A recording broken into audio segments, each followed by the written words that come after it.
In the last episode of No Country for Old Buildings, we braved a winter snowstorm to tour the interior of the former Hotel Trafton. And I'm glad that everyone out there in the audience had the opportunity to come along with us and see exactly what the inside of this building looked like. I was expecting a total disaster area, and while the veterans sure did leave a lot of junk hanging around, I didn't think the building was as bad as people made it out to be.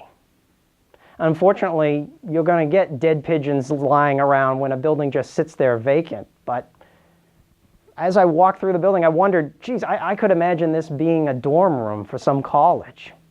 It wasn't the building that was inherently bad. It was the people who had run the building as a rooming house and bar that had created all these unwanted conditions.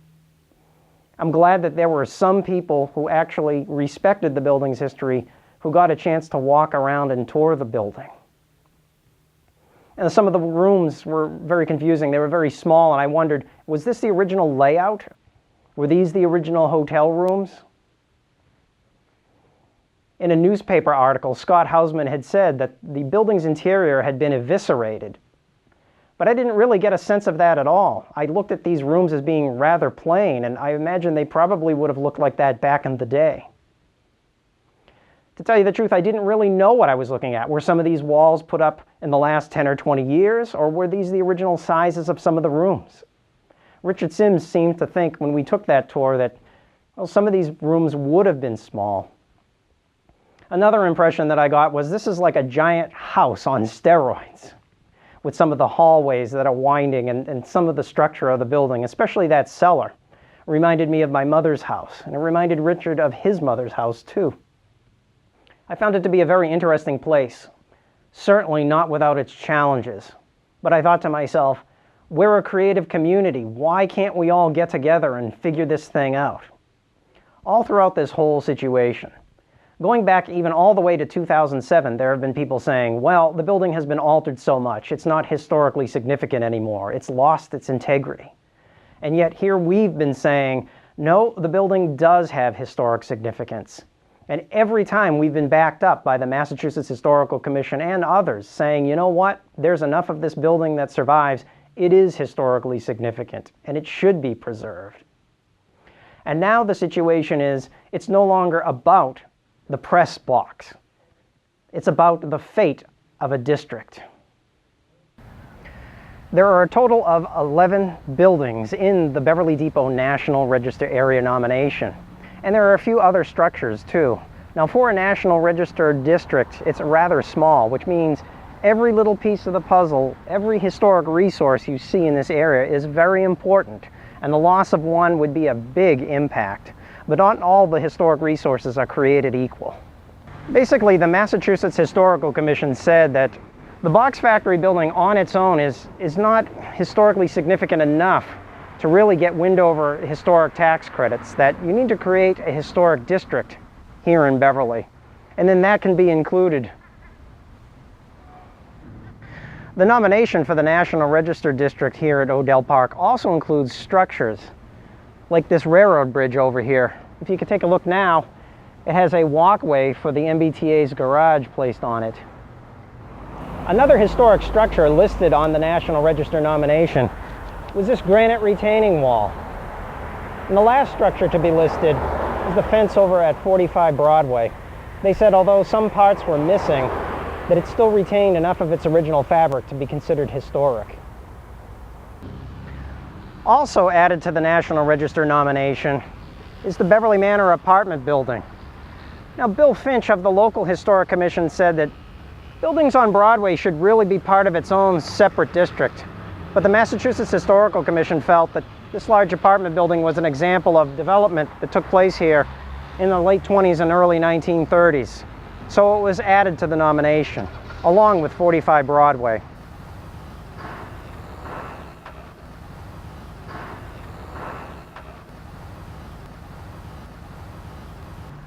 In a November article in the Salem News, Lee Deliker said, with regards to the Casa de Luca building, that he wasn't going to tear it down, but he reserves the right to change his mind. Now, the Casa de Luca building is an example of a railroad hotel that isn't falling apart. But what if Windover decides, well, we have to tear it down The excuse for tearing down the former Hotel Trafton, aka the press box, is it's in such bad shape. And people say, well, why do we let buildings like that fall apart in the first place? Well, what about this building? What if this is torn down? What will people say about this? Now remember, 45 Broadway was key in Wendover getting the entire block where the former Hotel Trafton, the Casa de Luca building, and the former Cushing Carriage Factory sit. But is that trade worth it? Think about it. We're trading one building now for 3 historic buildings. And in the long run, a district, an entire historic district, may be destroyed as a result of it. The lesson of 45 Broadway also teaches us what good can happen when people decide to come together to achieve a goal. When the veterans moved from their former home to 45 Broadway, people came out of the woodwork to help out. All these different groups. You had a bank vice president say in the Salem News they helped out with the financing on this project. Well, why can't all these stakeholders get together and figure out a way of trying to preserve a historic district in Beverly? It was on December 31st, 2013, where the Massachusetts Historical Commission wrote this letter and sent it to Wendover Development. They basically state that at this time they are unable to issue historic tax credits for the box factory building at 60 Pleasant Street. As you are aware, the MHC voted at its September 11th, 2013 meeting to forward the nomination to the National Park Service for final review. Demolition of the 2 contributing buildings within the district would undermine the historic significance of the district, possibly resulting in delisting of the district. It is apparent that these 2 buildings contribute greatly to the historic significance of the district, and the district would likely not have been approved by the MHC or the National Park Service if they were omitted from the nomination. Notwithstanding the fact that the Hotel Trafton and Cushing's Carriage Manufactory building contribute to the historic significance of the district, you are planning on demolishing those buildings upon expiration of the demolition delay ordinance. The Historic Rehabilitation Tax Credit Program is intended to act as an incentive to encourage preservation and rehabilitation of historic buildings listed in the National Register. The National Register is not to be used as a means of gaining tax credits for one project while simultaneously destroying other significant historic buildings. This is contrary to not only the purpose of listing in the National Register, but is also contrary to the legislative intent in creating the Historic Rehabilitation Tax Credit Program. Listing in the National Register should not be manipulated in such a manner that historic rehabilitation tax credits are available to a taxpayer for a project on one building in the district, while the same taxpayer demolishes 2 significant buildings in that district. Sincerely, Brona Simon, Executive Director, State Historic Preservation Officer, Massachusetts Historical Commission. When you look at the legislation that is behind creating the National Register, there's one section here that says, it is part of a national program to coordinate and support public and private efforts to identify, evaluate, and protect America's historic and archaeological resources.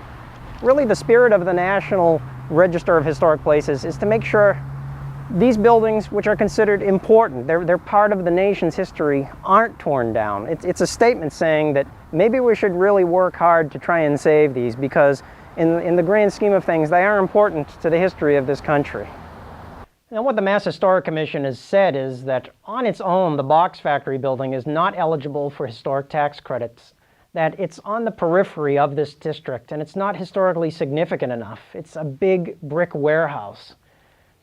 Whereas the Hotel Trafton here and the Cushing Carriage Factory, they greatly contribute to this district. So it's almost like you have a chicken and the egg scenario here. The only way the box factory building can receive historic tax credits is to create this district. And yet, if you remove the former Hotel Trafton and the Cushing Carriage Factory, you really can't call what's left a historic district. So if it's not a historic district, how can you get historic tax credits for the box factory building? And what happens if, indeed, Wendover changes their mind and they think about demolishing the Casa de Luca building? So let me illustrate this point again. Here we have the Mona Lisa. So let's say this represents the Beverly Depot Historic District, and we have the gas and electric buildings that were torn down. That would be a piece of the puzzle missing. And then we might have the box factory building on Pleasant Street. That might occupy a corner up here. You can still recognize it as the Mona Lisa. But what would happen if the former Hotel Trafton, the Cushing Carriage Factory, and even the Casa de Luca building were torn down and removed from the picture? So then you'd have this hole in the district. Could you say this picture is ever going to be the same? And let's say you have new development that really doesn't blend in with the history and the character of the neighborhood. Then you have something like this. Can you say that this is the Mona Lisa? Obviously you can't. Well, with those historic assets removed from the Beverly Depot National Register District, can you still call it a district? I find it to be, I don't want to say ironic, but it's just selective. If somebody was to say, we're going to create, in this hypothetical situation, a Lynch Park historical district, but we're going to knock down the carriage house when it was not in the current state, you're losing the integrity of that site. The carriage house is part of that site's history. Those two buildings, the Cushing Carriage Factory building as well as the Hotel Trafton, those are key components. You couldn't have had, in my opinion, other factories built. The Cushing factory was one of, arguably it's the first factory that was built in Beverly. It's part of our city's story. And the Trafton building as well. But when they're talking about knocking down the building, they refer to it as the press box because that has a name to it that people remember. But when we want to save it, we refer to it as its original name, the Trafton building.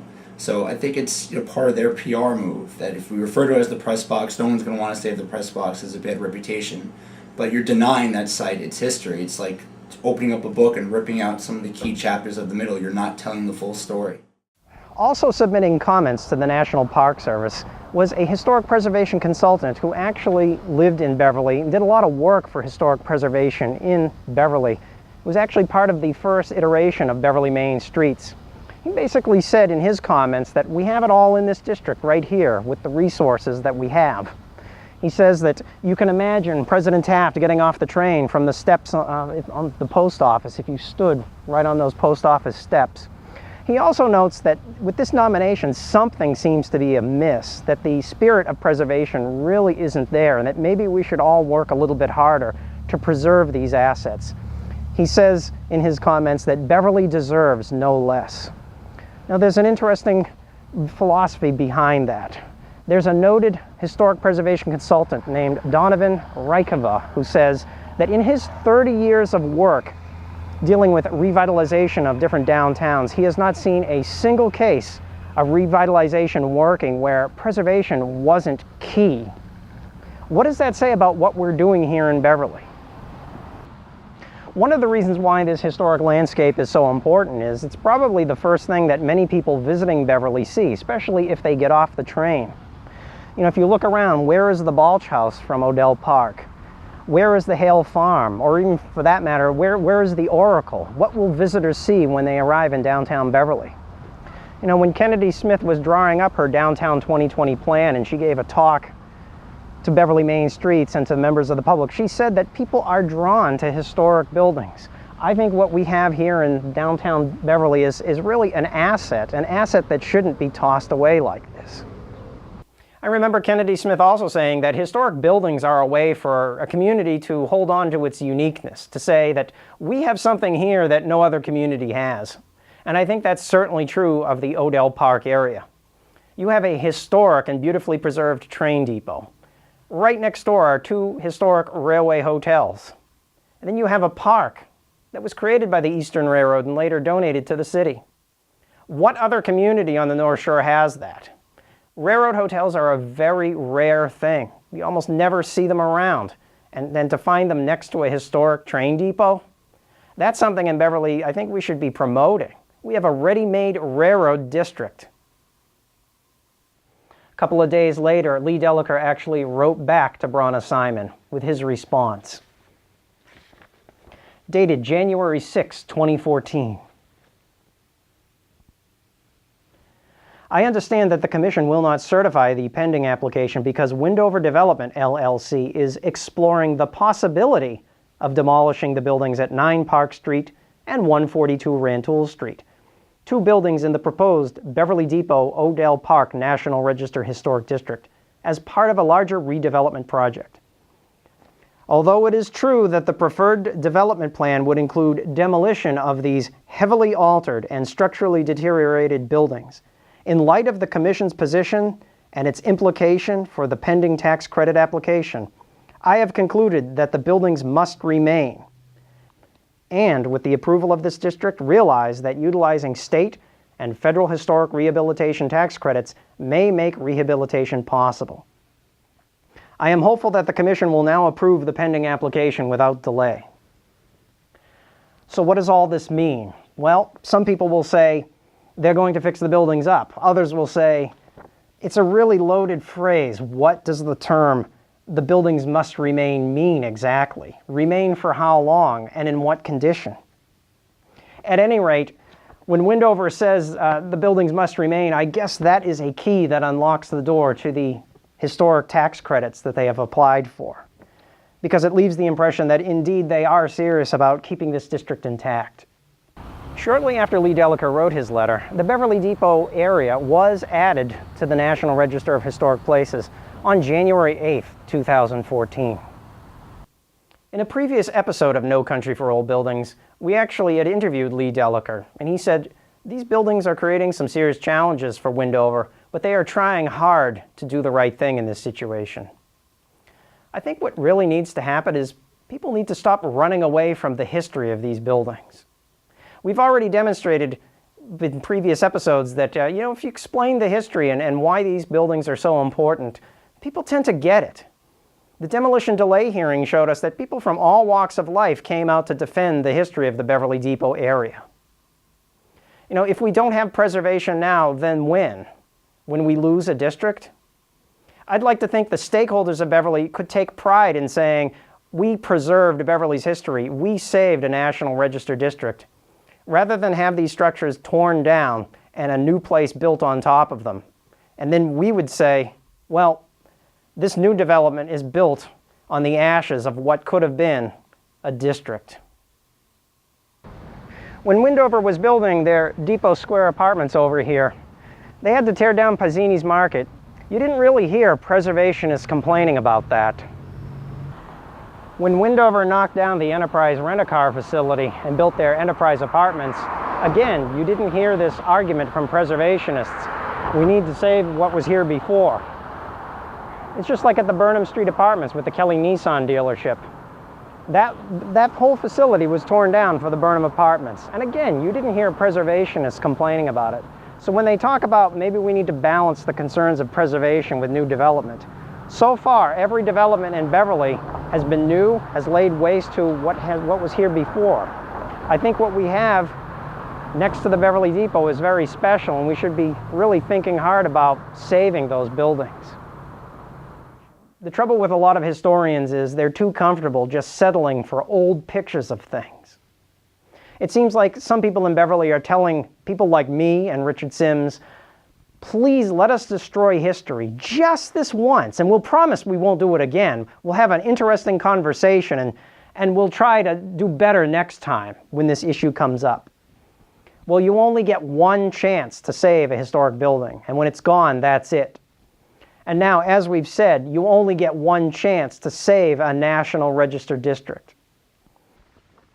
So recently in Beverly, there's been talk of creating a Beverly Arts District in the downtown. You may have seen this booklet floating around. It's been put out by Community Partners Consultants for Montserrat College of Art in partnership with the City of Beverly and Beverly Main Streets. It's an interesting read, talks about all the benefits of an arts district in the downtown. And I focus on this section over here.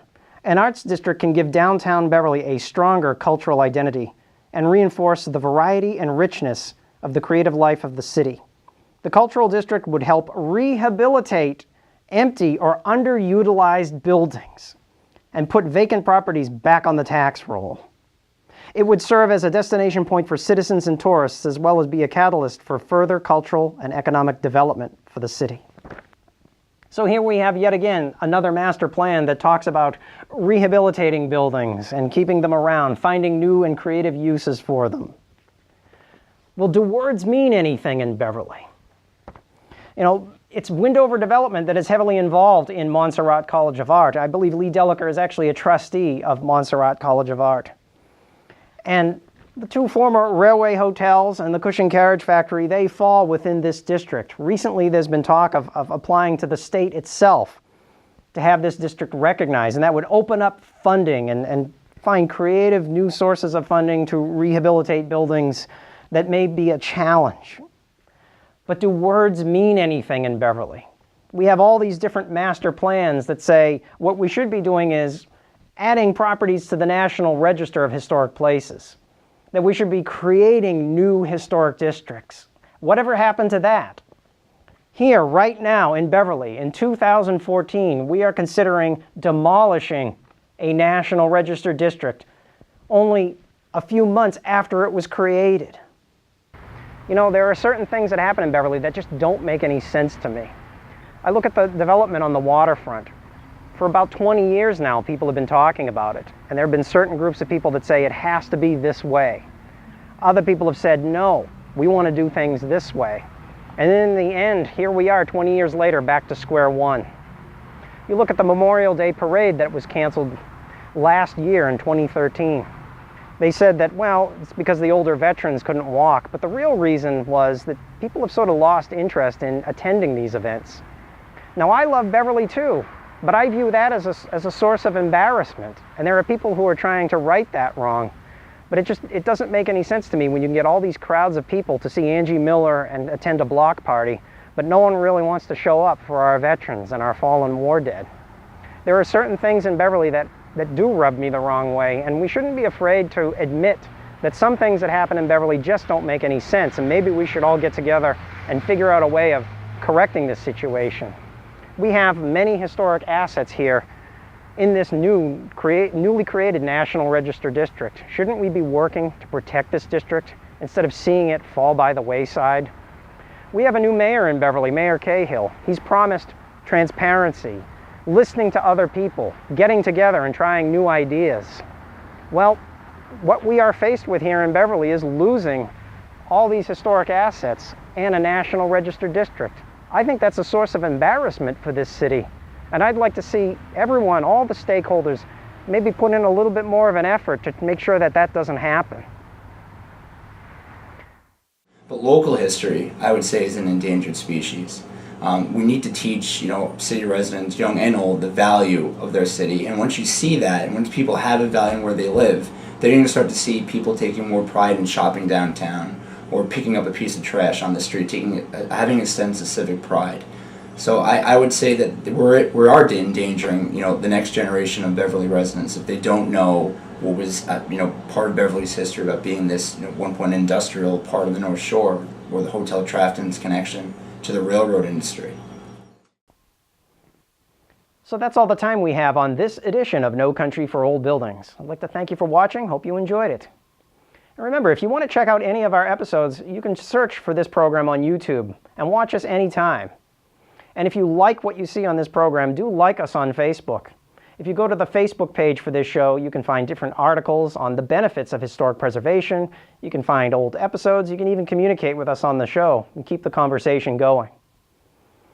And remember, if there's one thing that I'd like to impress upon the audience, it's the case that what we have here in the Beverly Depot area is special.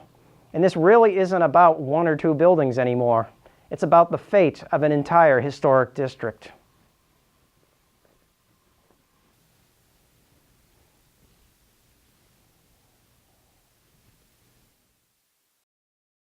Well, what about this building? What if this is torn down? What will people say about this? And here's another guy with a motorcycle and a big muffler problem, if you ask me. He says that something is amiss with this nomination. He says that we should actually do a better job trying to proverb. See? I liked it. Trying to proverb. To pervert. Is that perverted? Speaking of perverts. Okay. Yeah. All right. Every car without a muffler, I swear, drives by downtown Beverly. We have a new mayor now, Mayor Cahill, who's promised transparency and cooperation and having all these different ideas. Do we want to?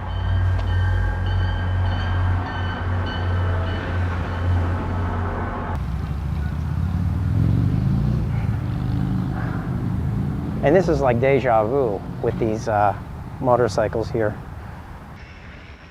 But I do want to make the point. We come down here to shoot something, not knowing what we'll find, and there's some guy grinding away on the staircase where the post office is. So when you go to shoot a production, you never know what's going to be in the field making noise and interrupting everything. Just stay a little bit here so I can do that. Yeah. Mattress company? Yeah, mattress company. All right, you seagulls up there. Keep it down. Jonathan. Jeez, Jonathan Livingston Seagull? All right, I'm good. Okay.